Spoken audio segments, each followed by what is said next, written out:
반갑습니다. 여기는 혜정 스님이시고요. 여기는 선혜 스님입니다. 예, 보조랑 스님들의 사찰 레전드 시작하겠습니다. 스님, 예. 드디어 저번 시간에 진표 일사께서요 자소수계를 성공시켰죠. 그것도 2번씩이나. 그렇죠. 그래서 마지막에는 그 염원하던 미륵보살의 직계 제자가 되어서 깨지지 않는 불멸의 계를 받아가지고 그걸 통해서 신라 사회에 점찰법회라고 하는 것을 쫙 퍼뜨렸잖아요. 예. 그죠? 그래서 이제 신라는 점찰법회를 통해 가지고 그 무수한 진표 스님의 뜻을 이어받는 사람들이 막 생기게 되었는데요. 예. 사실 근데 점찰법회가 진표 스님에 의해서 시작된 건 아니었죠. 맞습니다. 예, 누구에 의해서 먼저 시작됐나요? 원광법사로부터 시작이 되었습니다. 저 알아요. 원광법사. 누구죠? 저 고등학교 때 배운 것 같아요. 그 시험 책에도 칠 때, 나오죠. 예. 저 시험 칠 때 나왔어요. 세속 5개요. 예. 네. 이 세속 5개 때문에 삼국을 통일할 수 있는 원동력이 되었고요. 화랑 정신의 근본이 또 세속 5개하고 연관이 있지 않습니까? 그러고 보니 스님, 뭐 딱 맞는 건 아닌데 화랑도를 미륵도라고도 불렀다면서요? 맞습니다. 이 생명을 소중하게 여길 수 있는 이 정신이 있었기 때문에 신라가 삼국을 통일할 수도 있었고, 그리고 이 불교가 르네상스를 또 맞이할 수 있도록 할 수 있는 이 계기가, 이 계율이, 생명을 존중하는 계율이 들어가 있다는 거 참 의아하죠. 이 우연의 일치치고는 아주 의아할 정도로 딱딱 맞는 것 같은데요. 원광법사께서 점찰법회를 맨 처음 시작하신 장소가 어디였나요? 우문사입니다. 지금의 우문사라고 하는데 옛날에는 이름이 달랐겠죠. 가서갑이었죠. 네. 그 우문사 한번 저희가 원광 스님 진영을 좀 뵙고 싶어서 간 적이 있었는데 절이 참 예뻤어요. 예, 비구니 스님들이 만드는 도량인데요. 너무 정갈하게 잘 관리하고 또 가는 길도 참 예뻤고요. 네. 문화유산도 참 많이 있었습니다. 네. 근처에 계시는 분은 한번 가셔가지고 원광법사 스님의 진영도 뵐 겸 도량이 너무 이쁘니까 부처님도 참배할 겸 가보시는 것도 굉장히 좋아 보이더라고요. 그리고 삼국유사를요 거기서 또 짓게 됩니다. 그러네요. 이련 스님이 또 그 근처에서 지으셨나요? 예. 훌륭합니다. 자, 그래서 원광 스님에 의해서 뿌려진 점찰법회는요, 사실 진표 스님에 의해서 신라 사회에 정착되었다. 이렇게 봐도 좋을 것 같아요. 그죠? 그렇습니다. 그러면서 이 중국에도 점찰법회가 있고 한국에도 점찰법회가 있는데, 사실 한국에서의 일어난 이 점찰법회는 나름대로 한국화되면서 독특한 성격을 지니게 되죠.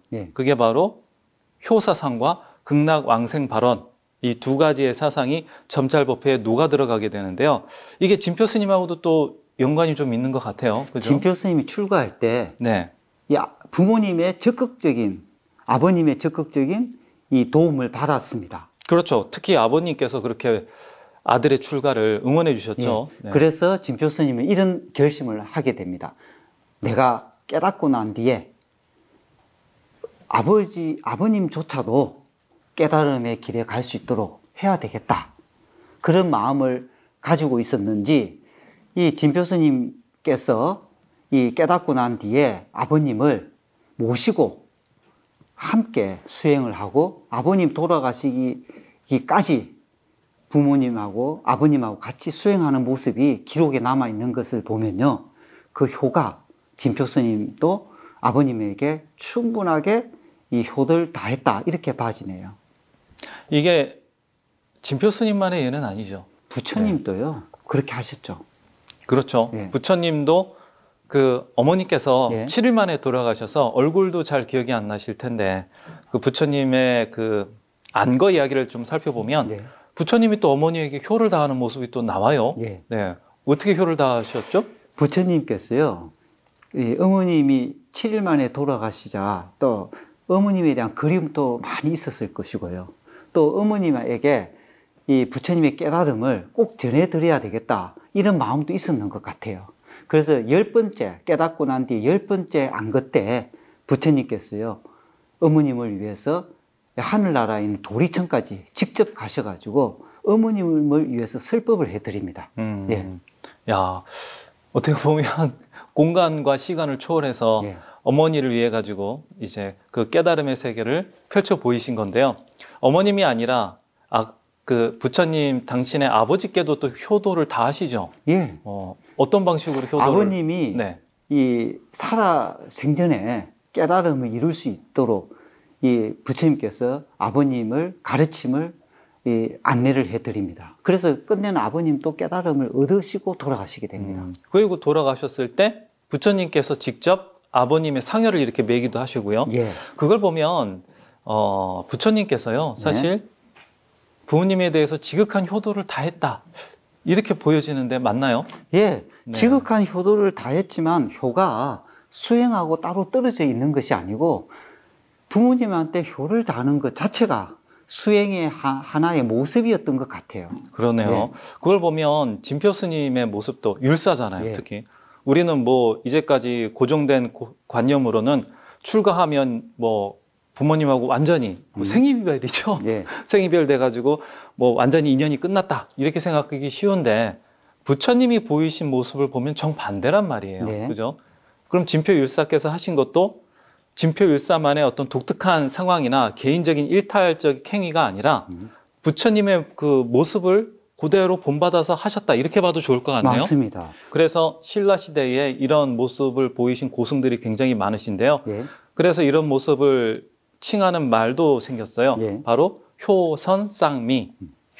효도와 선, 부처님의 가르침을 가르치는 말이죠. 예. 불도, 효도와 불도는 쌍미, 두 개 다 아름다운 것이어서 같이 가는 것이다, 이런 의미죠. 아, 예, 좋습니다. 예. 예. 이런 효선쌍미의 전통이 있는 신라였기 때문에 점찰법회에도 아까 말씀드린 효도라든가 극락왕생이라고 하는 부분이 잘 녹아 들어가 있었어요. 극락왕생 자체가 대부분은 이제 자식이 부모님을 위해서 빌기 마련 아니겠습니까? 대부분은요.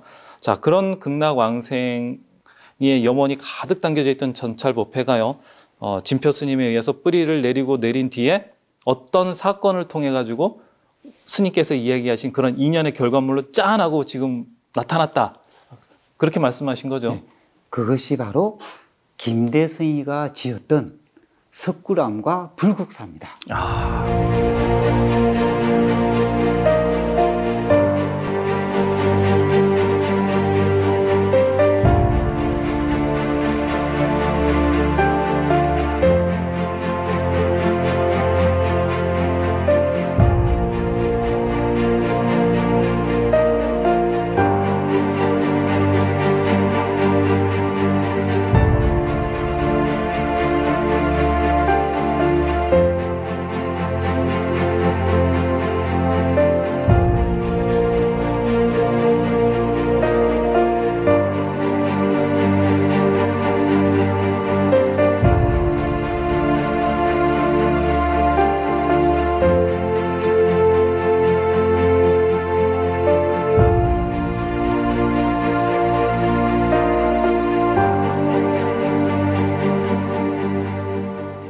불국사와 석굴암 이야기를 지금부터 좀 드려야 되겠네요. 예. 뭐 다 아시는 이야기겠지만 그래도 한번 드려보도록 하겠습니다.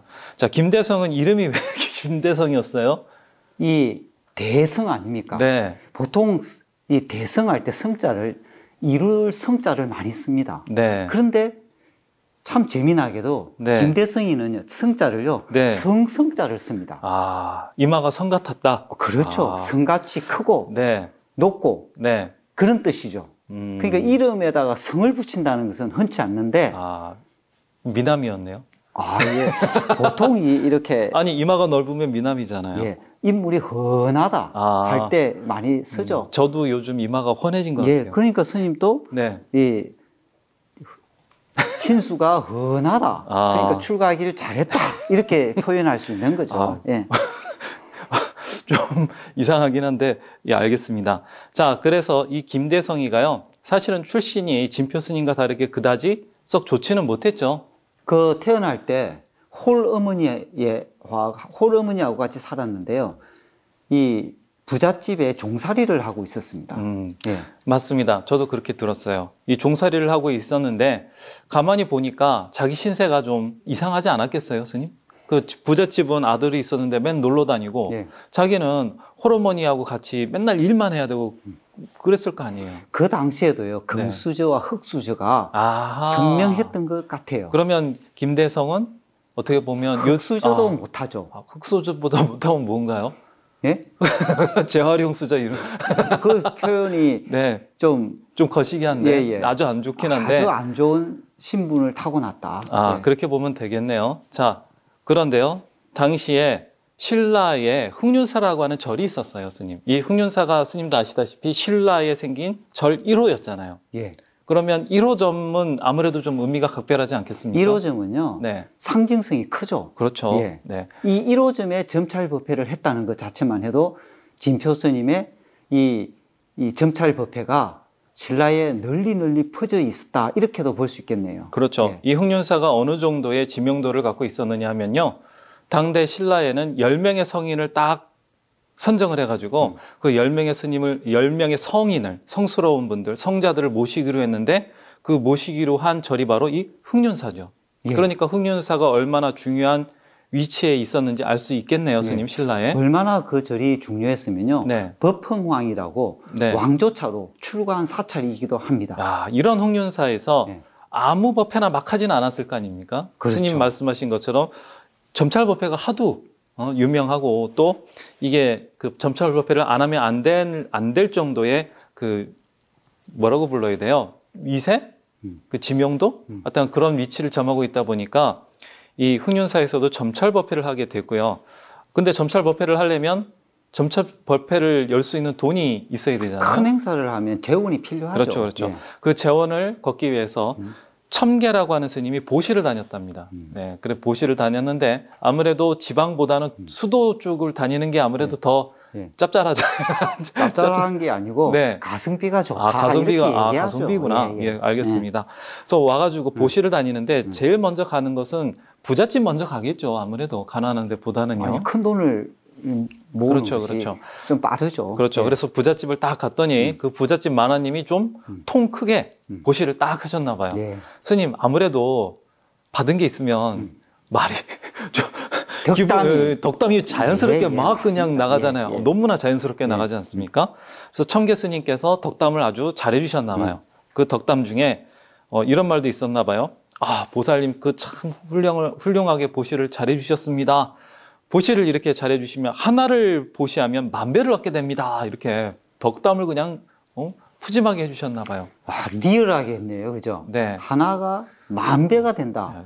만약 누가 저한테도 보시 많이 해주면요, 저도 이렇게 할 것 같아요. 할 것 같죠? 네. 근데 이 숫자의 의미는 이 보시를 정성껏 하면 보시의 공덕이 무량합니다. 이걸 이제 그 스님께서 기분이 좋아갖고 또 리얼하게 표현을 했다고 저는 생각이 듭니다. 그렇죠. 예. 그래서 그 이야기를 하던 참에 마침 어린 김대성이 그 연풀 지나가고 있었나 봐요. 이 이야기를 듣게 되죠, 스님. 예. 김대성이 어떻게 이 이야기에 반응을 하게 됩니까?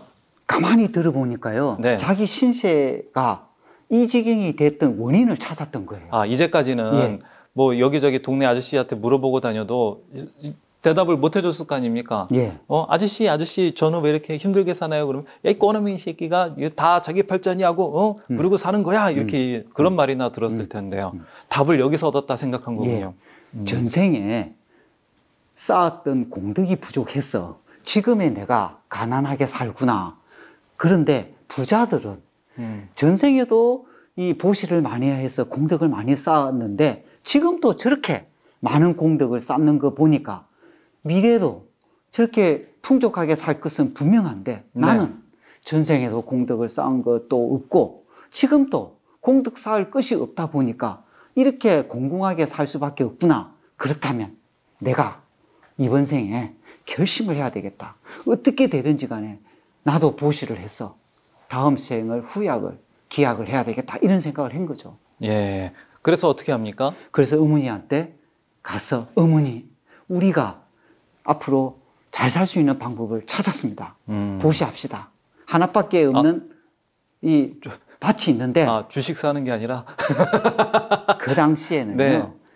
주식보다 네. 이 보시가 네. 더 확실하고 그랬구나. 더 이 좋은 결과를 온다고 생각을 한 거예요. 예. 아니, 예. 김대성은 이제 아이니까 네. 천진난만해서 그렇다 쳐도 어머니는 어른이잖아요. 네. 세상 물정을 다 알 텐데. 그래서 자기가 가지고 있는 이 작은 밭을 보시하게 되면 자기 집안에 살림살이에 어떤 일이 생길지도 뻔하게 알았을 거 아닙니까?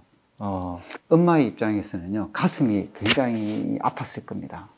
이 하나밖에 없는 외동아들이 이 신세를 한탄하면서 미래를 위해서 보시를 하자고 하는데, 이 현실로 보면 이 모든 것을 다 걸자는 건데, 그렇죠.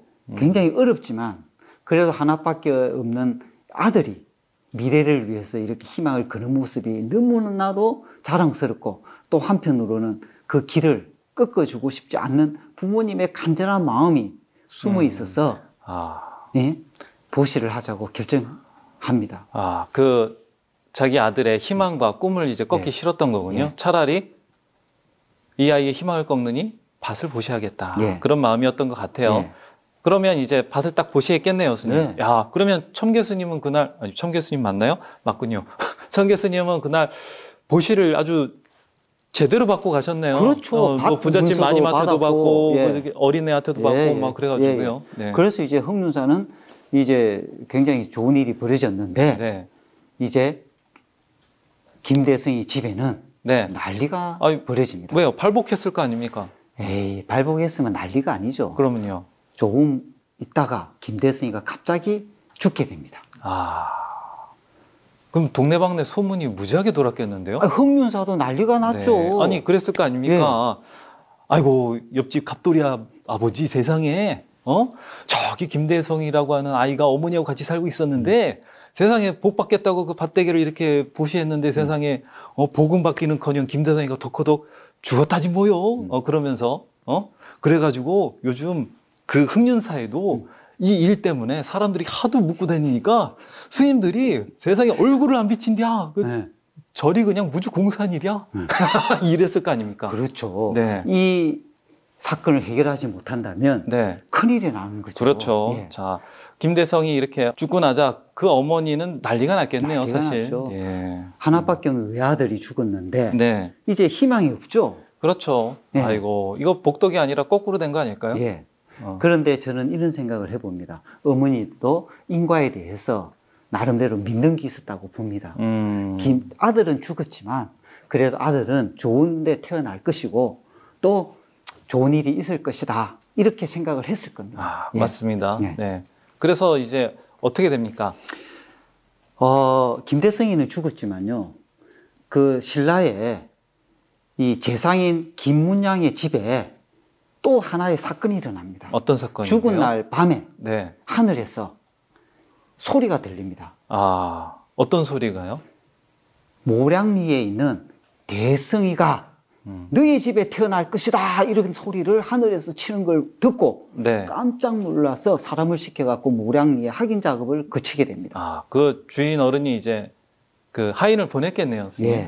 그 하인이 헐레벌떡 달려갔겠네요. 당연히 갔죠. 그런데 아까 얘기했듯이 소문이 막 소문을 물고 일어나가지고 뭐 숨길 수 없지 않습니까? 없죠. 그 김대성이 죽었다는 소문이 짠하고 퍼졌으니까요. 그러면 그 하인이 그거 들은 대로 그대로 이제 듣고 와서 주인한테 이제 이실직고 했을 거 아닙니까? 재상이 알아들었겠네요. 그럼요. 이 진짜구나 하고요.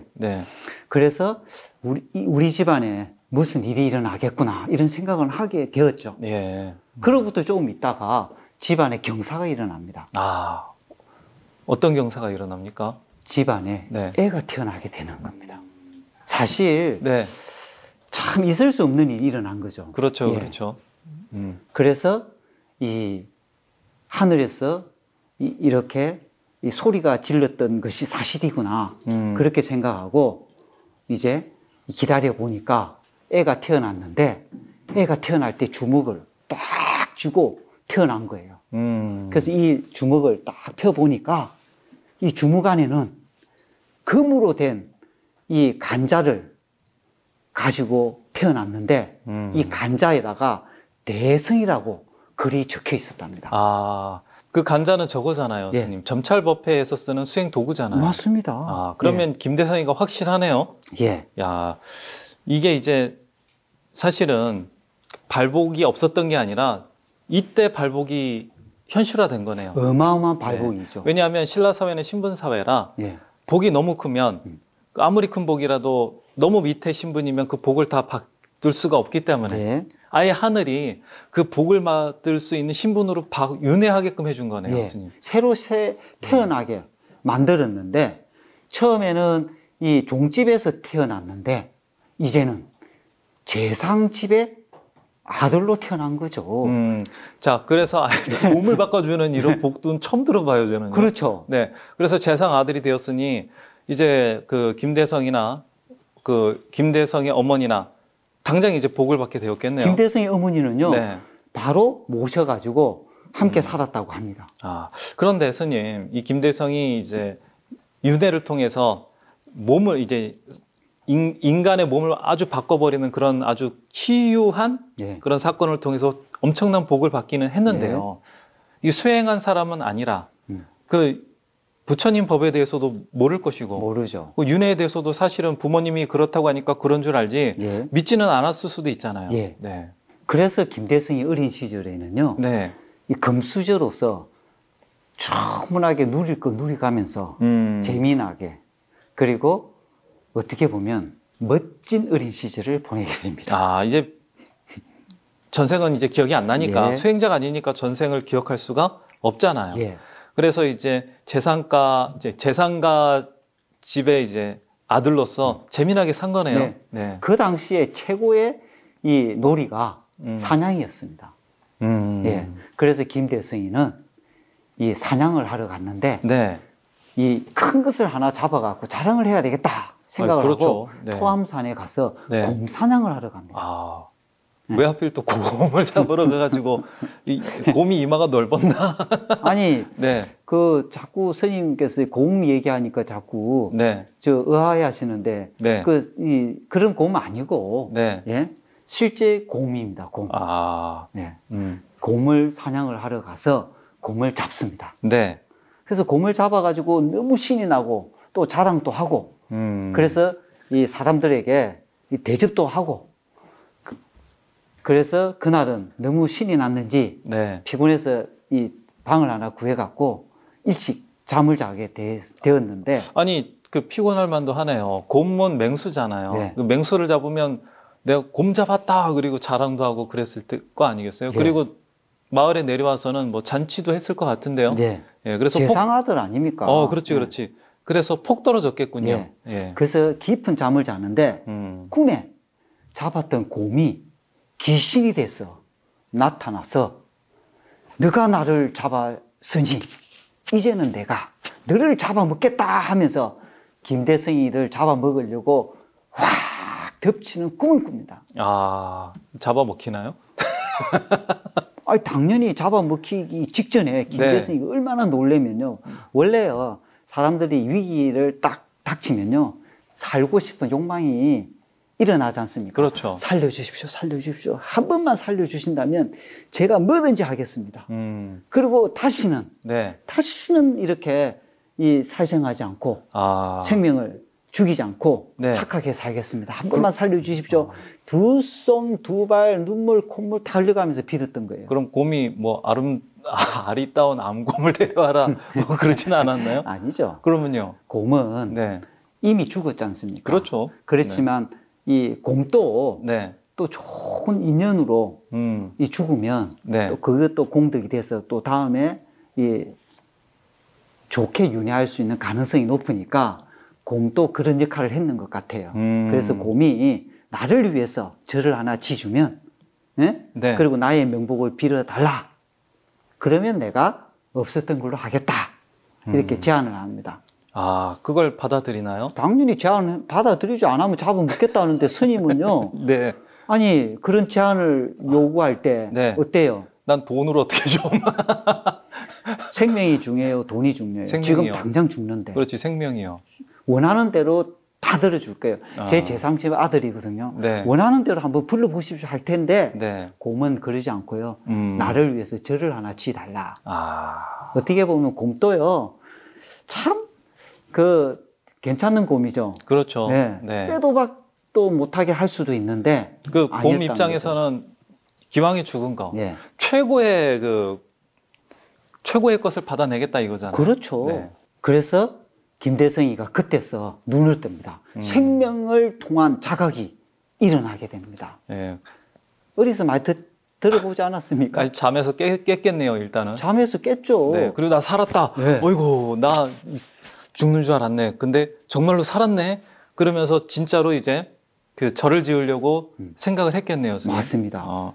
그러면서 스님이 얘기하셨던 곰을 죽인 그 죄값을 치르기 위해서 절을 지었는데 네. 그 과정 속에서 생명이라고 하는 것에 네. 대해서 그리고 부처님의 가르침에 대해서 만나게 되었겠네요. 예, 눈을 뜨게 되는데 네. 절을 지으려면요 또 제상집 아들 아닙니까? 네. 그러니까 이 신라의 최고의 스님들도 알고 있었고 그 절을 짓기 위해서는 또 이 땅에 대해서도 알아봐야 되고 그렇죠. 그리고 뭐 불교에 대해서 잘 모르던 사람도 절을 지으려고 할 것 같으면 대웅전이 뭐 하는 건물이고 네.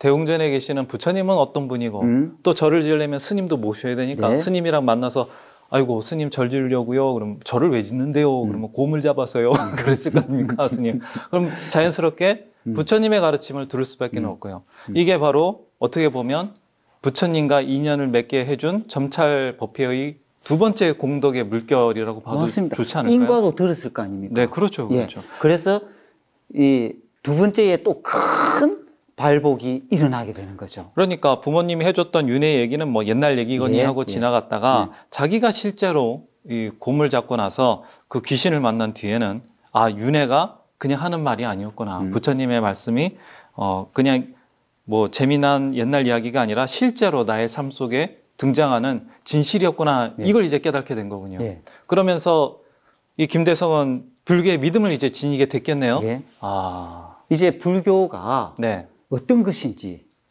이 불교가 중생들에게 어떤 도움을 주는 것인지, 그래서 그런지 그 이후에 김대성이는요, 네. 잘 성장해서 네. 재상이 됩니다. 야, 이것도 뭐 공덕이라면 3차 공덕의 쓰나미다. 네. 아니 아무리 복이 많아도 바보 하면 재상 안 시킬 거 아닙니까? 당연하죠. 그러니까 신라가요. 뭐 똑똑한 머리를 하늘이 주기도 예, 했겠네요. 예. 네. 그러니까 김대성이가요, 이 복도 이런 복을 받기 위해서 죽으라 그러면요, 줄 쓰며 사람들한테 이런 복 받기 위해서 줄 한번 쓰라 그러면요, 어디까지 쓸 것 같아요, 스님? 서울에서 부산까지 줄 씁니다. 정말요? 예. 아. 한번 세워볼까요? 아니요. 스님도 쓸 텐데. 아니 그러니까 소문 내지 말아야지 내가 제일 먼저 쓰지. 그렇지. 자, 그럼 사실 만배라고 할 만하네요. 만배할 그 만합니다. 밭대기 하나로 예. 네, 이렇게 공덕을 크게 짓게 되는데요. 불교의 믿음을 지니게 된 김대성이 재상이 딱 되자 네. 그 자신이 깨달은 불교의 가르침을 자연스럽게 실천하려고 했겠네요. 맞습니다. 그래서 나오게 된 물건들이 바로 그 유명한 석굴암과 불국사인데, 예, 전생의 어머니를 위해서 석굴암을 짓는다. 네, 그리고 현생의 어머니를 위해서 불국사를 짓는다. 이렇게 되어 있습니다. 아니 근데 스님 예. 재밌는 거는 이 예. 두 개가요 다 토암산에 있네요. 토암산이요. 네, 토암산에 그 곰을 잡아 곰을 잡은 곳이죠. 네, 그래서 그런가요? 그러지 않을 겁니다. 토암산이 품고 있는 이야기에 들어가 봐야 됩니다. 네, 이 토암이라는 뜻은 아시죠, 스님? 네, 뭐죠? 네, 먹었다가 하는 거 아닌가요? 그렇죠. 네, 이 이 토가 이거잖아요. 토할 어록한 토 거잖아요. 아닙니까? 그렇죠. 함이 먹음을 함자. 그렇죠, 그렇죠. 그렇죠. 네, 그럼 뭘 머금고 뭘 토한다고 할 거 아닙니까? 그렇죠. 이 머금고 토한다는 것이 핵심입니다. 보통 이제 요즘엔 구글이 하도 발달했으니까 그걸 검색해 보면 예. 자연스러운 아름다움을 머금고 있다가 네. 우무나 이런 것으로 네. 토해낸다. 뭐 이렇게 풀이를 많이 그렇죠. 하시죠. 우무가 가려져 있다가 네, 이 아름다움이 우무가 싹 이렇게 거치면서 그 아름다움이 이 펼쳐지는 모습을 보고 와, 이게 바로 토암산의 진정한 모습이구나 이렇게 알고 있는데 그것은 자연 경관을 두고 한 토암산의 모습이고요. 네, 김대성이 재상 김대성이가 네, 인과를 거듭했던 윤회를 거듭했던 김대성의 입장에서요. 네, 이 신라 땅을 어떤 모습으로 짓고 싶었을까? 김대성의 입장에서 토암산과 토암산의 뜻을 해석을 해본다면 답은 알 수 있습니다. 그러네요. 그냥 어른들의 이야기로만 생각했던 점찰법회의 인연 그리고 윤회 네. 그걸 이제 곰을 만나면서 진실이라고 깨우치게 된 김대성 정도라면 네. 뭔가 마스터 플랜이 있었을 것도 같아요. 그렇죠. 또 재밌는 건 재상 아니었어요. 재상. 맞습니다. 재상이면 그 네. 나라에 최고의 인맥을 동원할 수 있고 돈, 원하는 인맥 땅을 다 갖고 있죠. 예. 원하는 땅을 얼마든지 쓸 수도 있고 예. 뭐 그랬을 것 같은데요. 꼭 석굴암과 불국사를 한 군데 지어야 할 이유가 있을까요? 아니면 있죠. 뭐 석굴암은 더 좋은 산에 짓고 뭐 불국사는 또 다른 데 짓고 이럴 수도 있잖아요. 예. 네. 근데 꼭 쌍으로 같이 배열을 했단 말이죠, 예. 스님. 그것도 재밌는 부분 같아요. 예. 이게 다 연결되어 있을까요? 연결되어 있습니다. 그래요, 스님. 그 연결 지점이 아무래도 토암산일 것 같은데요. 네. 이 재밌는 것은요, 석굴암이 아주 세계적인 그 불교 유물 아닙니까, 스님? 예. 근데 제가 듣기로는요, 이 석굴암에 부처님이 딱 계시고요. 동짓날이 되면은 새해가 딱 밝아오게 되지 않습니까? 동짓날 해가 딱 떠오르게 되면 그 부처님의 백호 자리에 예. 있던 그 보석에서 새로 떠오른 해의 광명을 딱 받아가지고 그걸 다시 석굴암 밖에 있는 동해바다에 그 광명을 쫙 펼친다. 네. 이런 이야기를 들은 것 같아요. 그걸 보면 바로 석굴암이라고 하는 세계에 있던 부처님의 이 광명이 밖으로 뿜어져 나가는 거잖아요. 네. 이게 토함산하고 좀 연결이 있는 것 같아요. 그것도 동지나래. 음. 동지가 상징하는 거는요. 네, 농경사회나 태양을 모시는 나라이죠. 태양신들 그렇죠. 모시는 나라에는 네, 최고의 명절이 동지입니다. 예. 새로운 시작을 상징하는군요. 맞습니다. 농경사회에서야 뭐 해가 가장 중요한 어떻게 보면 조건이잖아요. 예. 그 비도 중요하겠지만 일단 태양이 제대로 작동하지 않으면 농사 자체가 불가능하니까요. 태양의 빛이 네, 이제 더 길어진다. 그 시작점이 바로 동지로 본다면 네, 동지가 상징하는 것은요. 네, 의미가 큽니다. 그렇죠. 새로운 시작을 알리는 것이 바로 동지고 예. 그 동지인 날에 석굴암에서 부처님의 광명이 딱 뿜어져 나온다. 요게 바로 시사하는 것은 그 토함산하고 연결지어 가지고 생각할 수밖에 없네요. 바로 석굴암은 깨달은 자들의 세계를 상징하는 그러한 장소잖아요. 맞습니다. 석굴암 안에 들어가면요. 이 중간에 이 부처님이 계시고요. 본전불이라고 해서 계시고 그 주변에 부처님의 직계 제자 10분의 10대 제자가 있고 그리고 보살들 그리고 불교를 수호하고 지키는 수호신장들이 다 모셔져 있습니다. 그리고 유마거사도 있고요. 맞습니다. 그렇죠. 이런 깨달은 분들이 모여져 있는 이분들이 과연 다 품고 있지 않습니까? 이 품고 있는 이분들이 과연 어디를 향해서 나아가느냐 이것이 관점 아니겠습니까? 그렇죠. 토함산은 머금었던 것을 토해내는 산이기 때문에 석굴암을 토함산에다가 짓게 되면 자연스럽게 토함산이 가지고 있는 성질에 따라서 석굴암에 들어가 있던 깨우친 분들이 밖으로 나올 수밖에 없게 되겠군요. 예. 밖으로 나온 깨우친 분들은 흡사, 동짓날 새로운 시대가 열리는 그런 인연의 시작점을 맞게 되면 예. 이제 깨달은 분들이 쏟아져 나오게 될 거고요. 쏟아져 나온 분들은 하늘나라로 가버리시는 게 아니라 예. 아래에 있는 중생의 세계로 내려오시게 될 거고 예. 그러면 토함산 아래로 상징되는 중생의 땅에는 깨달은 분들과 중생이 함께 살아나가는 불국, 부처님의 나라가 짠하고 펼쳐질 거 아니겠어요? 그게 불국사입니다. 그래서 석굴암 아래에는 반드시 불국사가 있어야만 하는 거군요. 맞습니다. 그것도 다른 산이 아니라 반드시 머금은 것을 토해내야만 하기 때문에 토함산에만 있을 수밖에 없고요. 맞습니다.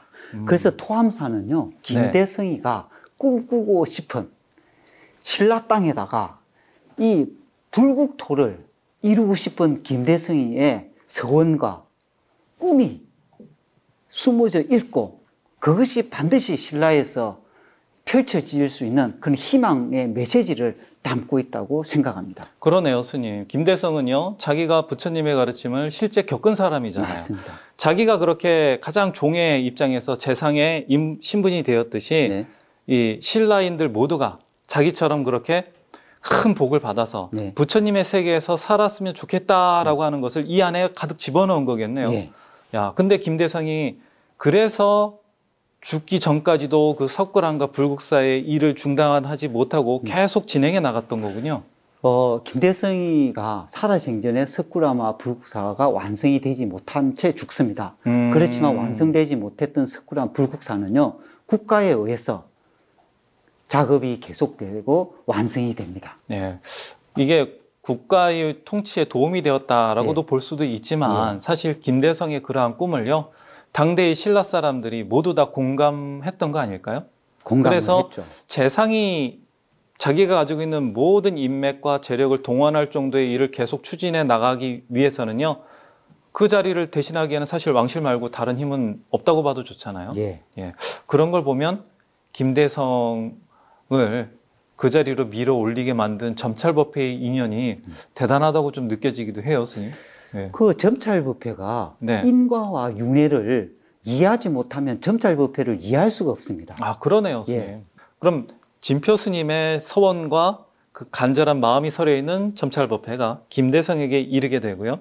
그 김대성에게 이른 그 인연의 공덕은 불국사와 석굴암으로 표현이 되고, 그 석굴암과 불국사는 현대의 우리에게까지도 이어져 가지고 소풍날, 단골로 이제 놀러 가는 그런 장소가 된 거네요. 맞습니다. 네. 이 석굴암 불국사가요, 한국이 자랑할 만한 문화유산이자 불교의 자랑거리입니다.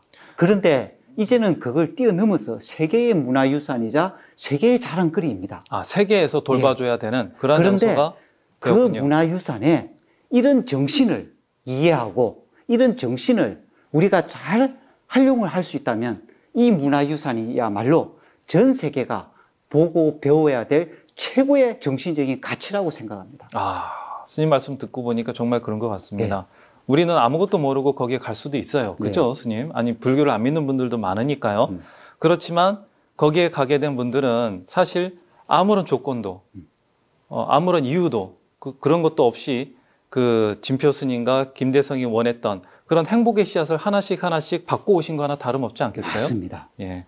그걸 보면 불국사나 석굴암에 갔을 때, 아, 아름답다, 훌륭하다, 이런 것만 보고 오실 수도 있지만, 그 우리 옛 훌륭했던 선조들이 우리 후손들을 위해서 또 같이 이렇게 한 땅에서 사는 그런 이웃들을 위해서 남겼던 그런 정신을 한 번쯤 맛보고 오는 것도 의미가 있을 것 같아요, 스님. 맞습니다. 자, 게을로서 세상을 바꾼다는 게 이렇게 멋진 석굴암과 불국사로 표현됐다는 게 좀 신기하기도 합니다. 게을로서요, 불국토를 만들겠다. 게을로서 대승보살도를 실천하겠다. 게을로서 보살이 되어서 온 중생을 지키고 사랑하고 보호해주겠다. 이 멋지지 않습니까? 아, 멋져요, 스님. 멋집니다.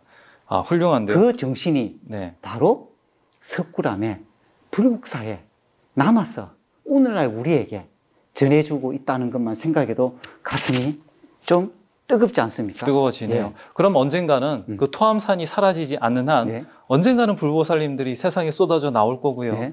이 땅에는 반드시 불국이 펼쳐지고야 말겠네요. 맞습니다. 그 기대가 됩니다. 가만히 있으면 되나요? 그때까지 우리도 그런 이 불보살님이 올 수 있도록 우리도 열심히 준비해야 되지 않겠습니까? 그냥 가만히 있으면 안 돼요? 안 됩니다. 알겠습니다. 자, 인연이 정말 있네요. 스님 말씀 듣고 있습니다. 보니까요. 그 점찰법회 진표 스님 연결해서요. 자, 그런데 사실 우리나라에 점찰법회라고 하는 인연의 씨앗을 맨 처음에 딱 뿌리신 분은 따로 계시죠? 따로 있습니다. 누구시죠? 원광 스님입니다. 아, 그렇죠. 그 원광 스님 이야기를 한번 해보는 것도 좋을 것 같아요. 그 원광 스님은 사실 우리나라 그 고대 불교에서부터 현재에 이르기까지 대선배 중에 대선배라고 하실 수가 있는 분인데, 이분 원광 스님 덕분에 의상 스님이나 원효 스님이나 진표 스님들이 그 원광 스님의 뒤를 이렇게 따라가면서 그 화려하게 여러 가지 아름다운 불교를 꽃피우셨잖아요. 맞습니다. 그래서 이 선배 되시는 원광 스님 덕분에 후배인 진표 스님은 망신참, 그리고 원효 스님은 해골물 사건, 이렇게 잊지 못할 여러 가지 일화들을 많이 남기셨는데요. 이 선배격인 원광 스님은 뭐 재미있는 이야기 없었을까요? 당연히 있죠. 네, 그 재미있는 이야기 있죠. 더 황당하고요. 또 특별하고 너무 신기해가지고요. 이런 이야기가 있었나 할 정도의 아주 재미난 이야기가 있습니다. 그 얘기 한번 해보도록 하죠. 자, 원광 스님이요, 젊었을 적에 30세 때, 30세면 옛날에 그렇게 젊었던 건 아닌 것 같아요. 만학이에요, 만학. 만학이죠. 옛날에는 그 조언도 빨리 결혼하기도 하고 그랬으니까. 이때 아버지 뻘이죠. 그렇죠. 손주도 받을 수도 있을. 그렇죠. 이렇게 원광 스님이 어쨌든 30세쯤 네. 됐을 때 삼기산이라고 하는 경상북도에 있는 경주 근처에 있는 산이죠. 네. 이 삼기산에서 홀로 수행을 하고 있을 때 일어났던 일이라고 해요. 네. 원광 스님이 이제 여기저기 불법을 배우시기는 했는데 예. 그때 신라에는 불법이 그렇게 많이 들어오지 않았기 때문에 네. 공부하는데 한계가 있으셨나 봐요. 그래서 내가 나름대로 홀로 독학을 해가지고 좀 막히는 부분을 뚫어봐야 되겠다 이렇게 결심을 하시고 이 산속으로 혼자 독학하러 들어가신 거죠, 스님. 네. 자, 이렇게 삼기산에서 터를 가능하면 좋은 터를 잡으셨겠죠. 예. 예, 좋은 터를 잡아서 한 4년 정도 혼자 공부를 하고 계셨는데 훌륭한 스님이 이렇게 한 장소에서 한 4년 정도 공부를 하다 보니 소문이 안 날 수가 없죠. 예. 야, 저기 괜찮은 터인가 보다. 어떤 스님이 벌써 4년째 예, 혼자 부처님 경전을 공부한다. 이런 소문이 났던가 봐요. 그래서 어떤 또 다른 스님께서 그 원광 스님의 수행처 옆에 또 이렇게 집을 자기 수행터를 하나 잡고 수행을 하기 시작했다고 합니다. 이번에 온 스님은요, 음. 주술을 전공으로 배우고 싶어하고 닦고 싶은 주술 비구라고 합니다. 그렇죠. 예. 주술비구였죠. 예. 네. 그 주술비구가 원광 스님이 그 수행하는 근처에 와서 자리를 딱 잡고 수행을 했는데 근데 이 주술비구는 원광 스님하고 좀 달랐던 모양이에요. 네. 성격도 거칠고 네. 포악하고. 그렇죠. 예. 원광 스님은 평소 그렇게 화를 내지 않고 온화하고 음. 늘 웃는 얼굴로 이렇게 지내셨다고 하는데 거의 극과 극이죠, 스님. 예. 네. 그래서 그렇게 극과 극을 돼야지 이야기가 재미가 있지 않겠습니까? 그렇죠. 그래서 이 주술비구가 수행을 하는데 제법 괜찮았나 봐요. 한 2년 정도 네. 꾸준히 이제 수행을 하고 있었나 봅니다. 그 스님 말대로 극과 극이었어요. 원광 스님은 조용히 부처님의 말씀인 경전을 공부하고 주술비구는 진언 같은 걸 하다 보니까 늘 시끄러울 거 아닙니까? 뭐 중얼중얼하면서 수행을 했으니까요. 근데 주술도요, 공부를 이 바르게 쓰기 위해서 주술을 하는 것은 또 괜찮습니다. 근데 처음부터 이 주술 비구는 목표가 주술을 통해서 자기 이익을 원하고 힘을 키워가지고 어떻게 보면 욕망을 더 이 만족스럽게 하기 위해서 공부를 했기 때문에 원광 스님의 순수한 이 공부하고는 좀 차이가 있는 거죠. 아, 그렇죠. 예. 뭐 성격부터가 사납다고 묘사할 정도니까 항상 자기 생각을 앞세우고 네. 그러지 않았겠어요? 네. 그런 와중에 어느 날 밤 드디어 운명적인 만남이 시작되게 됩니다. 이 원광 스님은 이제 밤늦게 경전을 이렇게 딱 읽고 있었는데요. 갑자기 어디서 소리가 들렸나 봐요. 네. 야, 원광 스님, 원광 스님. 좀 무섭게 해야지. 무섭게 밤에 하라고? 스님 아무것도 아. 없는 데서 아, 그렇게 그래요? 차분하게 하면 하나도 아. 안 무섭죠. 그래, 뭐 어떻게 스님 어떻게 해야 되는데요? 해보세요. 원광 스님, 아니야. 원광.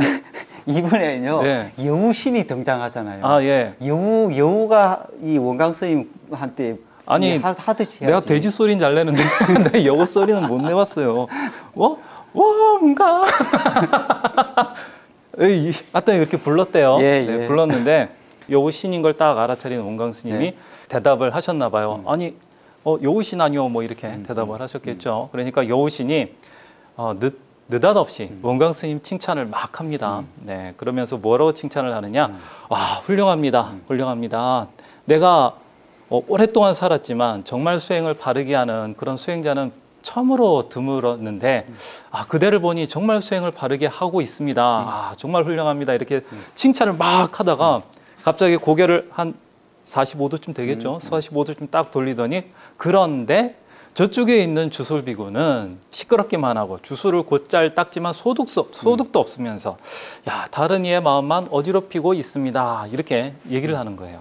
여우가요, 꽤도 많지만요. 예, 간사하잖아요. 간사하잖아요. 예. 근데 왜 여우가 나타나가지고 원광 스님한테 칭찬을 하고 그리고 주술 비구는요 굉장히 안 좋은 평가를 할까요? 신기하지 않나요? 신기해요. 예. 네. 나 같으면 둘 다 없애버리고 싶었을 텐데. 그렇죠. 그죠? 자, 그래서 이렇게 또 이야기를 해요. 저 주술비구가 있는 곳이 바로 나의 다니는 길인데, 그 듣다 보니 방해가 돼서 절로 화가 나고 미움이 생깁니다. 그러면서 그가 좀 다른 데로 갈 수 있도록 설득시켜 주십시오. 이렇게 얘기를 해요. 그러니까 좀 치워달라 이거죠. 원광 예. 스님 보고요. 근데 여기도 좀 재미있기는 해요. 스님 말씀대로 자기가 이렇게 다른 데로 치우면 가면 되지. 되는데, 그죠? 아니면 네. 그렇죠. 맞습니다. 신통력도 강하고 그러니까 하늘로 이렇게 넘어가면 되고 그러는데요. 자, 그렇게 얘기를 하고 휙 가버렸어요. 네. 그래서 원광 스님께서 어떻게 이제 대처를 하시게 되죠? 원광 스님은요, 네. 자비롭잖아요. 네. 또 부처님 공부를 또 제대로 한 분들은요, 기본이 이 보호하고 아무리 미물이라도 지키고 보호하고 생명을 함부로 해치지 않습니다.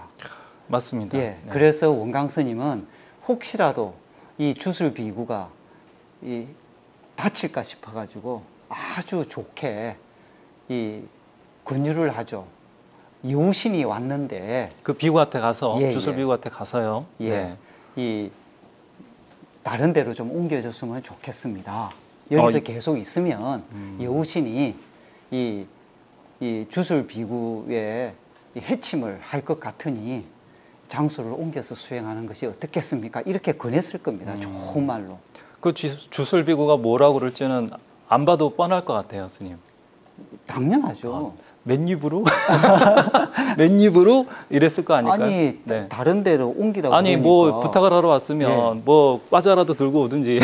아니에요. 요새는요. 네. 장소를 옮길 때는요. 네. 뭐 줘야 돼. 권리금. 권리금. 그렇지, 뭐 그렇지. 땅값이라든지 줘야 그렇지, 되는데 그렇지.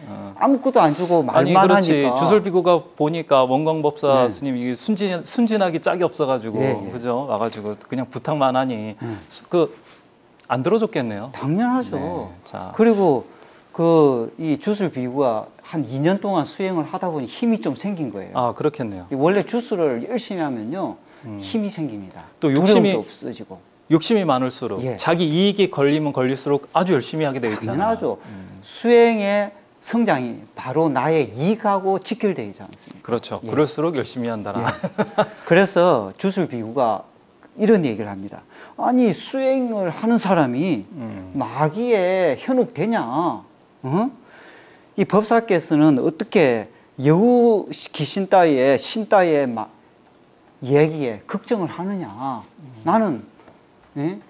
별로 걱정 안 하니까 마음대로 해라고 해라 이렇게 하고 다른 곳으로 갈 생각을 전혀 없다고 얘기를 합니다. 그렇죠. 그래서 원광 스님께서 좀 머쓱해져가지고 돌아오시게 되죠, 예. 스님. 근데 여우가 이거 이미 알고 있었죠, 스님. 알고 있죠. 네. 그리고 여우가 와서 원광법사한테 이렇게 물으니까 원광 스님께서는 사실대로 얘기하지 않고 좀 그 주술비구를 보호하려고 다시 얘기해보면 될 것 같다 이렇게 얘기하는데 여우가 다 안다, 네, 다 알니까 이제 저 비구가 어떻게 되는지는 조금만 두고 봐라 이러면서 딱 가버리죠, 스님. 예. 네. 여우는요, 사실 처음부터 이 목표를 가지고 온 거예요. 제가 보기에는요, 이 여우가 음흉하기도 하잖아요. 네. 네. 여우가 등장했을 때는 분명히 숨겨져 있는 이야기가 있었던 그렇죠. 거예요. 예. 음흉하고 예. 털도 보다롭고, 예. 그죠? 근데 이제 이 원광 스님이 산에서 너무 오랫동안 공부하다 보니까 이 여우의 진짜 잔께는 생각을 하지 않고 순수하게만 대했는 것 같아요. 그렇습니다. 그래서 다음날 밤 어마어마한 소리가 나죠. 네. 바로 이제 원광 스님 옆에 있으니까요. 그 주술비구 거처가 어마어마한 소리가 나서 다음날 날이 환해져가지고 원광 스님께서 딱 나가 보니까 그 주술비구의 거처가 어떻게 됐나요, 스님? 이 여우신이 본때를 보여주겠다고 했지 않습니까? 네. 그 본때가요, 바로 깨끗하게 묻어버린 거예요. 그렇죠.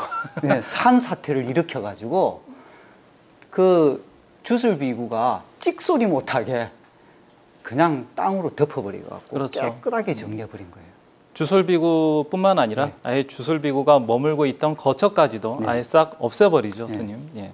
그러면 사실 이 이야기는 여기서 끝나야죠. 끝나도 사실 별로 이상하진 네, 않아요. 왜냐하면 여우가 스스로 처리했고요. 네. 또 그 여우가 목적으로 했던 주술비구도 이제 치워졌기 때문에 사실 다 자기가 원한 걸 이룬 거나 마찬가지거든요. 네. 그런데 희한하게 여우신이 다음날 또 원광법사를 찾아와가지고 이야기를 또 하기 시작하죠. 그러니까 여우가 잔깨가 있는 것이 이제 자기의 본 모습을 드러내기 위해서 앞에 거는 연습 게임을 한 거예요. 그렇죠. 예. 여우가 바랬던 그런 소원은 이미 성취가 됐는데도 원광 스님을 또 찾아왔더라.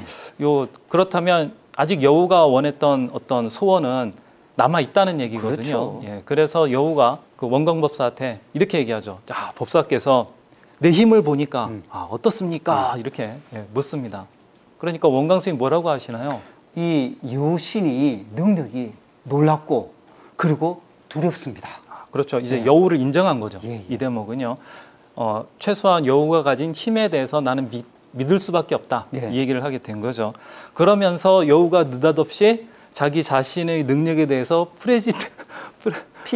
PT를 하기 시작하죠. 원래요. 뭐 자기 소개하듯이 띄워주면요, 막 그렇지. 나오게 돼 있어요. 그 면접 예. 보듯이 막 자기 능력에 대해서 이렇게 얘기를 하기 시작하는데요. 어떤 내용을 이제 막 자기 자랑을 하기 시작합니까? 여우가요, 이 내 나이가 이래 봐도 3,000살 먹었다. 3,000살. 응? 그리고 신통으로 보면 내가 최고다. 이 신라라고 하는 영역에서는 네. 내가 신통력 최고다. 최고고. 네. 그리고 나는 미래의 일도 통달하고 있다. 미래의 미래로 일도 깨틀고 있다는 거죠. 거기다가요, 천하의 일도 모르는 것이 없다. 그러니까 여우가 참 대단한 능력을 갖고 있는 거예요. 미래도 알고 있고요. 그리고 천하 이 세상 사는 일도 다 알고 있고, 그리고 그 신통도 있고 나이도 3,000살을 먹었다는 것은요, 못하는 것이 없다 이거죠. 그렇죠. 예. 여기 재미있는 것도 이제 미래를 알 수 있다 이렇게 네. 얘기를 했는데 그러면 당연히 원광 스님이 주술비구를 설득 못 해가지고 자기가 처리해야만 된다 이것도 알고 있었다는 그렇죠. 얘기죠. 네. 자기 자신에 대해서 이렇게 원광 스님에게 믿음을 자기가 이런 존재다 하고 원광 스님이 믿게끔 만들어 놓고 나서 원광 스님에게 그 다음 컨설팅을 해주기 시작하죠. 그렇죠. 뭐든지요, 이 사기꾼들도요, 처음부터 사기를 안 치거든요. 네. 처음에는 좋게 신뢰를 회복하고 그 사람이 충분하게 믿게 만들고 난 뒤에 본래의 목표, 본래의 의도를 드러내는 것처럼 이 여우도요, 주술비구를 땅에 묻어버렸지 않습니까? 그걸 보여주고 그 다음에 나의 능력을 이렇게 과시하고 그 다음에 이제 신뢰를 갖게 하고요. 그러고 난 뒤에 이제 자기가 원래 이제 바라는 이야기를 이제 하는 거죠. 그래서 원광 스님이 어떤 처지인지 바로 꿰뚫어 봤죠, 스님. 네. 예, 지금 원광 스님은 혼자 독학을 하고 있는데 자리의 공부는 충분히 할 수 있겠으나 이타의 공부로 들어가기는 어려울 것입니다. 이렇게 얘기를 하죠. 예. 그러니까 여기 있어서 여기 계속 신라에만 머물고 있으면 부처님의 진실한 공부로 들어가기 어렵다 이 얘기잖아요. 네. 자리 이타가 서로 하나가 되어야 되는데 그걸 못하고 있으니까요. 근데 이렇게도 볼 수 있는 것 같아요. 그 당시에 신라는요, 불교가 들어온 지 얼마 안 돼가지고 이 자리할 수 있는 공부는 어느 정도는 알려졌는데 뽀도시 부처님의 공부는 이런 것이구나 하고 개인적인 깨달음은 가질 수가 있는데 이타, 대승불교, 중생을 이롭게 하는 거, 이런 이 수행은 아직까지 이 신라에 많이 소개가 되지 않다 보니까 이렇게 부족했던 것을 한국에서는 신라에서는 공부하기 어렵다 이걸 얘기한 것 같아요. 그렇습니다. 그러면서 덧붙여 이야기하기를 지금 명성을 얻어야지 미래에 수승한 결과물을 얻을 것인데, 그러니까 여우가 한 거하고 똑같은 거죠. 명성이 있어야, 권위가 있어야 사람들이 그 사람의 말을 믿고 따르잖아요. 그래서 지금 성공을 하고 깨달음을 얻어야지만 사람들이 원광 스님의 말을 따라서 부처님의 공부를 할 것이고 그래야 중생들에게 많은 이익이 갈 것인데 어째서 그걸 하지 않느냐. 그러면서 불법을 이렇게 자리 이타의 공부를 제대로 하기 위해서는 중국으로 가는 것이 좋겠습니다. 이렇게 얘기를 하죠. 스님. 근데 원광 스님도 그 생각을 하셨던 것 같아요. 했죠. 혼자 독학을 할 때는 자기가 할 수 있는 방법은 다 해본 거예요. 해봤는데 안 되니까 맨 마지막에 길을 산으로 들어와서 독학을 선택한 건데 나 혼자 어떻게든 해보겠다고요. 이제 이 여우를 통해서, 여우신을 통해서 원광 스님이 자기 이제 과거를 이제 얘기를 하게 되는 거죠. 그렇죠. 자, 그래서 원광 스님이 가고 싶어도 못 갔어요. 이렇게 얘기를 하자 여우가 요때다 하고 계책을 알려주게 되죠, 스님. 나에게 기가 막힌 계책이 있는데 한번 들어보겠느냐.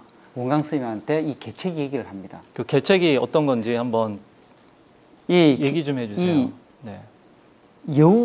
여우신이 얘기하는 계책은요, 이 원광 스님이 중국에 일반적인 방법으로는 중국에 유학하기 어렵다.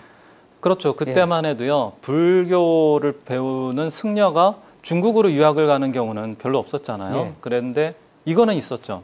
유교를 배우기 위해서, 유교를 배우면 중국에 가서 유교를 배워오면 국가의 관리가 될 수 있으니까요. 중국에 유교를 배우러 가는 유학생들은 제법 있었나 봐요. 그죠, 스님? 그때 중국의 이 시대 상황이 어떻게 되느냐면요. 남북조 시대거든요.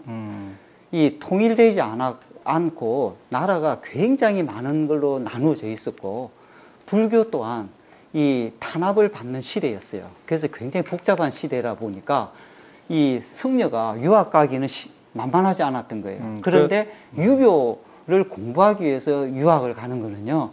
괜찮았던 것 같아요. 그렇죠. 예. 유교를 배우러 간다고 그러면 국가의 보호를 받아서 지원을 받아서 그 국가 돈으로 이제 갈 수 있는데 불교를 배우기 위해서는 개인적인 능력을 통해서 개인이 가야 되기 때문에 아주 힘들었다. 위험하기도 하고. 그렇죠. 이렇게 그래서 봐도 여우의 좋겠네요. 개착이 바로 그거였던 거예요. 일단은 성녀로서 가지 말고 유교 공부하러 갑니다 하고 가라. 그리고 난 뒤에 계책은 내가 또 준비해 줄 테니까 일단은 중국에 일단 가고 봐라. 그래서 가서 어떻게 되죠? 이제 중국에 갔지 않습니까? 가고 유교성으로 이제 공부도 하고 자리를 잡게 되는 거예요. 이제 명성도 얻게 됩니다. 공부도 워낙 잘하고 이제 황제에게 저는 이 중국에서 공부를 해보니까 이 불교 공부가 너무 저한테 잘 맞고 부처님 공부하는 것이 너무 중요한 것 같습니다. 황제가 저에게 성녀가 될 수 있도록 이 칙명을 내려주십시오 하고 이 편지를 적습니다. 상소문이죠, 예. 선생님. 네. 사실 상소문을 적는다고 다 올라가는 건 아니잖아요. 예. 네. 그럼 어떻게 보면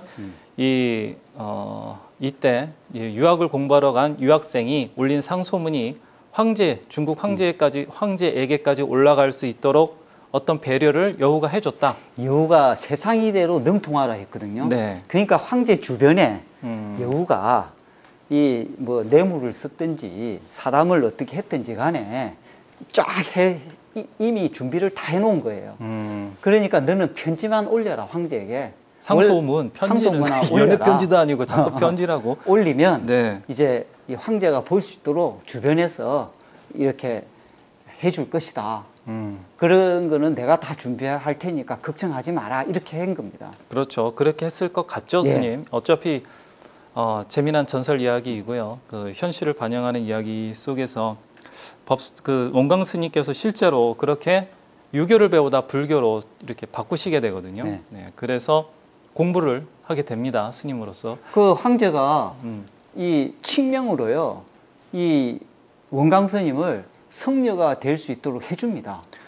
중국 황제가 이제 네. 승려가 되도록 허락을 해줬기 때문에 정작 신라에서도 거기에 대해서 왈가왈부할 수가 없잖아요. 중국 황제가 허락을 했기 때문에요. 유학생으로 가가지고 이 성녀가 되는 경우는요 흔치 않거든요. 출세가 보장되는 길이 있는데 성녀로서 가겠다? 사실 이거는 쉽지 않은 일인데 처음부터 이 목표가 스님이 되는 것이 목표라는 것이 여기서 보면 드러나는 거죠. 그렇죠. 뭐 국가 돈으로 이제 나 유학 배우러 갈래요 했는데 중간에 바꾸기가 어렵잖아요. 근데 중국 황제가 허락을 했기 때문에 문제될 게 없겠죠. 신라에서도 그걸 딴지 걸 수가 없고요. 맞습니다. 그래서 원광 스님께서 중국에서요 그냥 평범하게 공부하신 것이 아니고요. 원래부터 능력이 뛰어나신 분이라 그런지 몰라도 그 공부로서 대성을 하시게 되죠. 예. 네, 중국에서도 평가가 어땠습니까? 명성이 자자했습니다. 가는 곳에서 수행을 하고 또 이 많은 중생들이 원광 스님에게 법을 청하면 법을 펼칠 때마다 많은 분들이 이 감흥하여 가지고 이 중국 전역에 명성이 자자했다고 합니다. 야, 남의 나라 가가지고요 이렇게 명성을 얻기가 쉽지 않은데 쉽지 그죠? 않죠. 공부를 예. 굉장히 그냥 잘해서가 아니라 굉장히 잘하신 그런 케이스 아니신가 그 싶어요. 이야기를요 신라에서도 듣게 됩니다. 원광 스님이라는 분이 중국에서 명성을 너무 얻고 있는데 우리 신라 사람인데 이거 놔두면 안 되겠다. 신라로 모시고 와야 되겠다. 그냥 중국에 자리 잡을 수도 있겠구나. 그래서 한국에 있는 신라의 왕이 중국 황제에게다 이 편지를 보냅니다. 우리 고국으로 올 수 있도록 도와주십시오. 그래서 중국에서 황제가 고국으로 가는 것을 허락해 줍니다. 네. 그래서 한 11년 정도를 네. 중국에서 머무르셨다고 해요. 자, 11년 동안 머무르면서요. 그냥 어떤 한 가지만 공부하신 것이 아니고요. 3장에 능통하셨다고 하시니까 부처님의 말씀이 적힌 경전, 예. 그리고 계율, 그리고 요즘으로 치면 논문에 해당되는 예, 논장까지 두루두루 다 살피시고요. 거기에 덧붙여서 처음에 유교를 배우셨잖아요. 네. 그래서 유교까지 예, 아주 잘 익히고 닦아가지고 중국에서 신라로 딱 돌아오시게 되죠. 그 중국에서 유교를 배운 그 능력 때문에 신라에 와서도요, 국가의 공문서 이런 것을 너무 잘 적다 보니까 나중에는 이 국가에서 이 신라에서 중국에 이 글사표를 보내는데 원광 스님이 그 역할을 하게 되는 것까지 이렇게 연결됩니다. 그렇죠. 외교 문서라는 게 상대방이 이해할 수 있는 격식과 예의를 차려서 우리의 뜻을 잘 이해할 수 있게 하고 그리고 설득시키는 그런 능력까지도 갖춰야 되잖아요. 네. 그 문서 안에 원광 스님의 그 상대방을 설득시키고 또 상대방의 그 마음을 파악하는 능력이 꽤나 좋으셨던 것 같아요. 예. 자, 이런 원광 스님께서 신라로 딱 돌아오시게 되자 맨 처음에 이제 도착했을 때 가실 곳은 이미 정해져 있었죠. 당연하죠. 네, 어디로 가시게 되나요? 그 여우신을 만났던 장소를 제1순위로 갑니다. 아니 스님, 이 생각을 해보십시오. 유학을 가게 해준 이 분이 여우였지 않습니까? 이 여우 덕분에 유학도 가고 자기 힘으로 못 갔는데 여우 신이 도와서 유학을 가서 성공하고 공부도 잘 마치고 왔습니다. 그러면 인간이라면 당연히 이 감사합니다. 이 덕분에 유학을 잘했습니다. 하는 예는 차려야 되지 않겠습니까? 그래서 법사께서 원광 스님께서 삼기산 당신께서 수행했던 그 산에 다시 가셔가지고 딱 도착을 하자 여우신이 꽤나 기다렸던 것 같아요. 11년 동안 기다렸죠. 그렇죠, 그렇죠. 예, 그래서 곧장 만나게 되죠. 그러면 이제 여우가 먼저 안부를 묻습니다. 예의를 딱 차리면서 오시는 길이 어땠습니까? 이렇게 딱 물으니까 원광법사께서요, 그대의 큰 은혜 덕분으로 이렇게 무사히 갔다 왔습니다. 이렇게 얘기를 해요. 자, 그러니까 여우신이 정말로 원했던 것을 예, 정말로 원광법사를 이제까지 도와줄 수밖에 없었던 그런 이유를 딱 밝히게 되죠. 네. 바로 계를 받는 거였죠. 그것도 보살계. 예. 자, 그러면서 여우신이요, 그 계를 딱 받으면서 이렇게 이야기합니다. 자, 원광 스님, 나 역시 이제 계를 받게 되었으니 세세생생 서로 구제할 수 있는 약속을 맺게 되었습니다. 라면서 굉장히 기뻐하죠. 근데요, 왜 보살계밖에는 줄 수밖에 없었죠? 보살계는요, 이 동물이나 죽은 자, 그리고 이 지옥 중생, 하늘까지도요, 하늘에 있는 천신까지도 법사의 말을 알아들을 수 있는 존재는요, 줄 수 있는 게 보살계밖에 없습니다. 그렇죠. 법사의 말만 알아들을 수만 있으면 예. 받을 수 있는 게 보살계이기 때문이죠. 그리고 보살계의 특징이 또 하나 있지 않습니까? 이 보살계는요, 사라지고 마는, 몸을 바꾸면은 어떤 약속이든 그 계약 당사자가 사라지면 사실 그 약속은 없어지잖아요. 그런데 보살계는 틀리죠. 보살계는요, 예, 불보살님이 나와 중생과 같이 이제 맺는 약속이기 때문에 이 약속은 마음속에서 사라지지 않는 그런 불변의 약속이죠. 스님. 그렇습니다. 네. 우리가 이 보살계를 받을 때 너무 쉽게 받지 않습니까? 그래서 이 보살계가 이 별거 아니라고 생각을 하고 있는데요. 사실은 안 그렇습니다. 보살계가 얼마나 귀하고 얼마나 이 중요하면요. 여우 3000년 된 여우 신조차도 이 보살계를 받고 싶어가지고 이 공을 이렇게 들인 거거든요. 그렇죠. 예, 네. 그걸로 본다면요. 우리가 지금 받는 이 보살계를 한번 생각해 볼 만한 의미 있는 이야기입니다. 이거는. 그렇죠. 예. 왜냐하면 계약 당사자가 불보살님이잖아요. 예. 중생인 나는 윤회를 통해서 뭐 인간도 될 수 있고요. 뭐 천상의 신도 될 수 있지만 불보살님은 변함없이 영원히 존재하시면서 중생을 구제하기 때문에 사라지지 않잖아요. 예. 그래서 불보살님과 맺은 계약 역시 그 약속 역시 내가 어떤 모습으로 변화하든 내 마음 한가운데에서 똑같이 그 중심을 잡아주면서 존재할 거기 때문에 이 보살계는 불변의 영원한 거죠. 영원한 예. 약속이다. 예. 이렇게 봐도 그러니까 좋을 것 같아요. 죽어도 윤회해도요. 자기의 마음속에 이 계를 끄집어내고 기억할 수만 있다면요. 평생 다음 생도 같이 갈 수 있는 개가 보살개라는 겁니다. 그렇죠. 예. 그래서 여우가 셋의 생생이라는 표현을 쓰고요. 진짜 구제받을 수 있다 이런 표현을 한 것 같습니다. 자, 이래서 개를 준 스승과 개를 받은 제자가 딱 이제 생기게 됐는데요. 원강 스님 입장에서는 이제 제자잖아요. 그렇죠. 개를 줬잖아요. 네. 그래서 여우에게 이렇게 당부를 하죠. 아, 개를 줬으니까 이제 제자의 참모습을 좀 보고 싶을 거 아니에요. 진짜 모습을. 네. 그래서 참모습을 좀 보여달라 이렇게 부탁을 하는데 그 여우가 흔쾌히 알겠습니다 하면서 그 자기 참모습을 딱 보여주죠, 스님. 예, 지금까지 사실은요, 여우가 자기의 진짜 모습을 보여준 적은 없어요.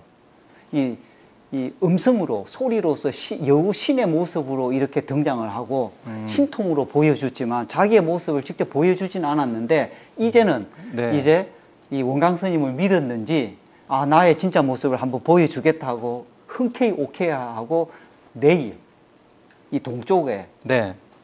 하늘을 쳐다봐라 이렇게 얘기를 합니다. 네. 네. 여우가 혹시 여우가 혹시 그 자기 모습에 자신이 없었던 건 아닐까요? 안 보여줬던 거 보면 그죠? 네. 분홍 모르죠. 아 그런가? 예, 여우의 계략은요 다 끝나봐야 알 수 있거든요. 그렇죠.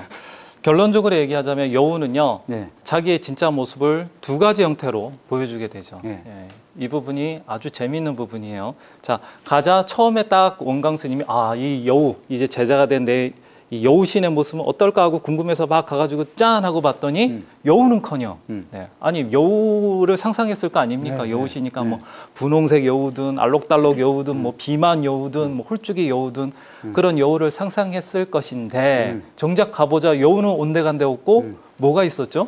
땅과 하늘을 잇는 거대한 팔뚝, 네. 팔뚝이 땅에서부터 하늘을 잇는 팔뚝만 딱 보여주는 거예요. 팔뚝에 조폭 이렇게 써 있던 건 아니고요. 아니 선생님 생각을 해보세요. 네. 이 팔뚝이 네네. 땅에서부터 하늘을 이어가는 모습으로 앞에 딱 나타나면요. 네. 어떻게 생각해요? 저 같으면 네. 기절했을 것 같아요. 기절. 놀랄만하죠. 내 정신병에 걸렸나 이러면서 바로 병원에 가봤을 것 같은데. 자, 이 이유가 있죠, 스님. 있습니다. 네, 여우가 원광법사가 이제 개를 준 스승인데 보살개를 받았잖아요. 네. 그럼 거짓말을 하면 안 되잖아요. 하면 안 되죠. 그 참모습을 보여주겠다고 했잖아요. 예, 예. 그럼 참모습을 보여줘야 참모습 되는데 보여준 거죠. 이게 참모습이었던 근데 거죠. 과연 이걸 보면서 참모습을 이해할 수 있을까요? 그런데 가만히 생각해 보니까 이 안에 참모습이 있었던 거예요. 그렇죠. 땅과 하늘이 있다고 한다면요. 이 팔뚝이 땅과 하늘을 이어주는 다리 역할, 사다리 역할, 중간 역할을 하고 있잖아요. 중간자 맞습니다. 역할을 하고 있지 않나요? 그래서 이제까지 이 팔뚝이 여우라고 한다면요. 여우가 한 것은 원강 스님을 땅이라고 할 수 있는 자리의 영역에서 여우의 힘을 받아가지고 중생인 여우죠. 네. 중생인 여우의 도움을 받아서 그 중간을 거쳐서 하늘이라고 할 수 있는 이타의 영역까지 완성을 시켜 나가는 맞습니다. 거잖아요. 원강 스님이 처음에는요. 혼자 독학을 하면요. 자립밖에는 완성을 못했을 겁니다. 여우가 안 나타났으면 그렇죠. 땅에 머물렀겠죠. 예. 계속. 그런데 여우 신이 등장함으로 인해서 이제 이탈을 공부할 수 있는 유학을 갔다 왔고 이탈을 완성함으로 인해서 이제 진정고 대성 수행, 대성 보살도를 이제는 펼칠 수 있는 모든 준비를 다 갖추게 되는 거예요. 예. 그런 것 그걸 같아요. 이제 팔뚝으로 네. 보여준 거예요. 그렇죠. 네. 이 원광 같은 훌륭한 분도요. 진짜 대승불교의 깨달음을 얻기 위해서는 중생의 힘에 의해서 네. 이 팔뚝이 위로 올리는 이런 의미도 있잖아요. 중생이 없으면 원광 같은 훌륭한 분도 자리 이탈을 완성시킬 수 없다. 이런 의미도 되겠네요. 네. 한 가지 의미가 또 있죠. 또 있습니다. 여우는 또 그 3000살이라는 나이가 또 붙어 있잖아요. 아니 여우가요. 보통 몇백 년 먹은 여우는 들어봤거든요. 네. 근데 3000살 먹은 여우는요. 네. 처음 들어봤잖아요. 네. 그래서 이 3000살이라는 것이 뭘 의미하는가 처음에 고민을 해봤거든요. 근데 그 3000살이라는 의미를 이해가 되더라고요. 왜 자기가 3000살 먹은 여우라고 강조를 한 이유가요. 바로 이 그때까지는 여우 신이 이 원강 스님에게 등장하기 전까지는 부처님의 온전한 가르침이 신라에 들어오지 않았다. 그렇죠. 예, 이걸 얘기하는 것 같아요. 예, 그 3천년이라고 하는 정확한 연도를 상징하는 것이 아니고요. 예, 예. 부처님 당시부터 예. 원광 스님이 있는 시대까지 그 아주 긴 세월을 3천년이라는 표현으로 상징하고 있는 거죠. 맞습니다. 그 팔뚝이 사실은 땅에서 하늘로 올려주는 역할도 하지만 이 3천년 전에서 현재까지 이렇게 건네다 주는 역할도 했다. 그렇습니다. 그러니까 원광 스님이 이 여우라고 하는 중생의 힘을 받아서 올바른 깨달음을 얻게 된 것은 올바르게 한 공부는 바로 부처님이 가르쳐 주신 정법이다. 이런 표현이 그렇습니다. 되겠죠. 이렇게도 또 해석할 수도 있습니다. 중생이 정말 원하는 모습은 신라 땅에 살고 있는 이 중생은요. 원광 스님 같이 대승보살도를 할 수 있는 그런 스님을 원하는데 그 전에는 주술비구 같이 자기 이익만 차리고 자기 힘만 키워갖고 자기 욕심만 이 정장시키는 그런 이 수행자들이 많았다. 근데 신라의 중생들은 이제는 원광 스님 같이 중생을 이롭게 하고 중생을 행복하게 하고 그런 이 스님들이 나와 주기면 좋겠다, 원한다. 중생의 염원이 삼천살이라는 것을 통해서 표현됐다고 할 수도 있어요. 예, 맞는 것 같습니다. 그래서 원광 스님을 깨달음의 세계로 인도해 준 중생, 네. 또 중생을 제도에서 고통에서 건져주는 원광 스님. 네. 이렇게 중생은 부처를 의지하고요. 불보살을 의지하고요. 네. 불보살은 또 중생에 의해서만 존재할 수 있고요. 이런 모습을 보여주는 것 같기도 해요. 네. 그리고 나서 여우가 다시 한번 원광 스님께 자기의 진짜 모습을 또 보여주죠. 네. 중생으로서의 있는 그대로의 모습을 보여주는데 어떻게 보여주나요?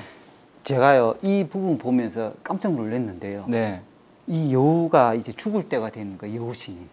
그래서 이 죽음이라는 그 자체가 사실 슬픈 거거든요. 아, 그렇죠. 예. 네. 그리고 3,000살 먹은 여우신의 죽음은요 더 슬프죠. 그렇죠. 아무리 신통이 뛰어나고 세상을 꿰뚫어 알고 미래를 예언하는 능력이 있어도 죽음 앞에서는 별 볼 일 없다는 거 아니에요. 그죠?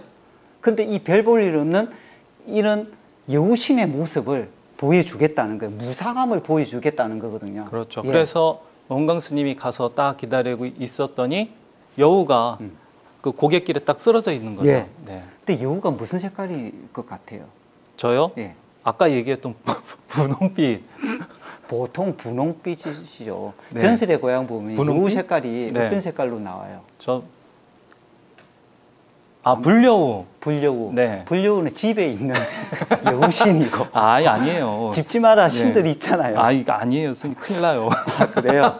자, 검정색이요. 맞습니다. 네. 칠흑 같은 검정색 여우라고 하거든요. 근데 여우가 검정색 여우는 전 처음 들어봤어요. 이게 아마 그 3천년이라는 세월을 강조하기 위해서 검은색이라고 한 것 같아요. 3,000년 동안에 한 번도 안 씻은 건 아닐까요? 너무 안 씻어가지고 아니에요, 스님. 여우가 네. 색깔이 검정색으로 된 거 아닐까요? 아니에요. 자, 이 검정색 여우죠, 스님. 네, 검정색 칠흑빛 같은 늙은 여우죠. 네. 자, 여우가 힘들게 숨을 몰아쉬다가 이제 세상을 떠나게 되는데요. 네. 원광법사, 스승인 원광법사가 여기 함께 자리를 하게 되잖아요. 그러면 그냥 쳐다만 보다가 아이고 죽었네, 어이구 털 두껍다, 어이씨 하고 가져가진 않았을 거 아니에요. 네. 원광 스님의 입장에서는요, 이 여우신을 통해서 공부를 이룰 수 있고 중생을 이롭게 할 수 있는 이 방법을 찾았지 않습니까? 그럼 이 고마움을 한편으로는 여우신이 원광 스님에게는 스승의 역할을 해준 거예요. 원광 스님도 여우에게 보살계를 준 또 스승을 역할을 해줬지만 서로가 얽혀서 세세생생 중생을 구제할 수 있는 그런 시스템을 만드는 거 아니에요. 이 여우신을 극락왕생 할 수 있게 이렇게 축원을 해줬겠죠. 그렇죠. 연물도 해주시고 뭐 반야신경 같은 네. 것도 해주시고 좋은 몸을 받아서 그 자기가 받은 보살계를 완성시키기를 이렇게 축원해 주셨겠죠. 그러니까 여우신은요 소원을 이룬 거죠. 그렇죠. 예. 그래서 이 여우의 죽음은요 사실은 슬프거나 절망이 아니라요 죽음을 통해서 진짜 여우가 원했던 새로운 몸을 받아서 새로운 세상으로 가는 그런 축하의 모습이었다 이렇게 보는 것도 좋을 것 같아요. 여우가 3,000년 동안에 보살계 받으려고요 3,000년을 기다렸는데. 예. 자, 그러면 이렇게 한번 정리해 볼 수도 예. 있겠네요. 이 중생인 여우신은요, 예. 사실 중생이 정말 원하는 스님의 모습으로서 원강 스님을 택했던 거죠. 예. 자리이탈을 실천하고요, 세세생생 중생이 구원받을 수 있는 보살계를 줄 수 있는 스님, 그렇죠. 반면에 중생이 절대 존재하지 않았으면 하는 불교의 모습으로는 주술비구의 형태로 예. 그 모습을 나타내 준 것 같습니다. 힘을 추구하고요, 자신의 개인적인 이익만 이렇게 가지려고 하는 그러한 스님들은 턱까지 그 머물고 있던 턱까지도 인연의 싹까지도 아예 없애버려 가지고 등장하지 않았으면 좋겠다. 이게 여우로 표현되고 있는 중생들의 그 마음, 우리 일반 사람들의 마음을 이런 식으로 표현하지 않았나 싶기도 해요. 자, 이제까지 이 이야기를 한번 그 네. 원강 스님의 수행 이야기, 수행 인연을 한번 쭉 살펴봤는데요. 그 세 가지 요소가 등장했죠. 예. 이 원강 스님, 여우신, 네. 그리고 중국. 이렇게 세 가지 인연의 터가 있었는데요. 원강 스님하고 여우 이야기는 충분히 한 것 같은데 네. 정작 원강 스님이 공부를 배워오신 중국 있지 않습니까? 그 중국에는 그럼 이렇게 원강 스님처럼 게을이나 보시나 이런 걸로 중국을 좀 좋게 만들려고 노력하신 스님이 계시지는 않았을까요? 있습니다. 그 얘기하기 전에요. 원강 스님의 마지막 모습도 얘기하고 가는 게 어떨까요? 이 원강 스님이요, 살아서는요, 왕이 이 원강 스님을 공양을 했고요. 죽어서는요, 하늘과 땅이 원강 스님을 지켜줬다. 이런 이야기도 있거든요. 그 살아서는 임금이 예. 얼마나 원강 스님을 흠모했던지 예. 다른 사람이 공양을 못 올리고 자기만 공양을 하겠다고 예. 그 공덕을 나 혼자 다 예. 받겠다고 그렇게 행동을 했다면서요. 원래요, 왕이 욕심장이 이긴 해요. 그런데 이 신라 왕이 이렇게 위대한 원강 스님에게 공양을 독차지하고 싶을 정도로 원강 스님이 계율에도 청렴하고 계율도 잘 지키고 너무나도 뛰어난 스님이기 때문에 왕이 공양을 하고 싶다. 이걸 이제 표현한 거 아니겠나 싶어요. 그런데 이제 이 왕은 그렇게 공양을 올리는 건 이해가 되는데 어떻게 이 죽었어도 하늘과 땅이 원강 스님을 지켜줬다. 이 얘기는 좀 이해가 안 가죠. 예, 어떻는가요, 스님? 이렇게 공양을 많이 받다 보니 그 원강 스님께서 입적하셨을 때 뭐 많은 것이 남아 있을 줄 알았는데 이 원강 스님께서 황룡사에서 99세에 입적을 하시고 보니 정작 당신께서 쓰시던 바루 하나, 가사 한 번 이것만 남아 있었던 거예요. 예, 다 치운 거 아니고? 다 치운 건 아니고요. 자, 그래서 세상 사람들이 그 원강 스님의 청렴함 그리고 검소함, 승려로서 지녀야 될 그러한 거의 무소유죠. 이 정도면요. 그러한 모습에 감탄을 하고 원강 스님을 왕의 예우를 이렇게 딱 차려서 왕이 돌아가셨을 때 장례를 모시듯이 딱 모셔가지고 이제 그 장례를 치러드렸다고 해요. 예, 그런데 당시 신라에는 이렇게 훌륭한 분의 옆에 자기가 그 아이를 이렇게 가지지 못했을 때에는 그 죽은 아이 있지 않습니까? 아이를 묻으면 이제 자기의 자손이 많이 번창한다고 하는 속설이 있었나 봐요. 예, 그래서 자기가 이제 자기의 죽은 아이를 이렇게 원강 스님 무덤가에 이렇게 묻었답니다, 스님. 네. 예. 하늘이 가만 안 놔뒀겠네요. 그렇죠. 예. 묻었더니 예. 당일로 예. 천둥번개가 치면서 예. 그 죽은 아이의 몸을 밖으로 튕겨냈다 그래요. 땅 속에 있는 묻어놓은 이 시신을 네, 저 멀리 그렇죠. 자, 그래서 보내버렸다는 거 아니에요? 예. 그래서 하늘과 땅이 그 원강 스님의 청정한 그 원강 스님의 몸이 쉬고 계시는 청정한 땅을 보호해줬다.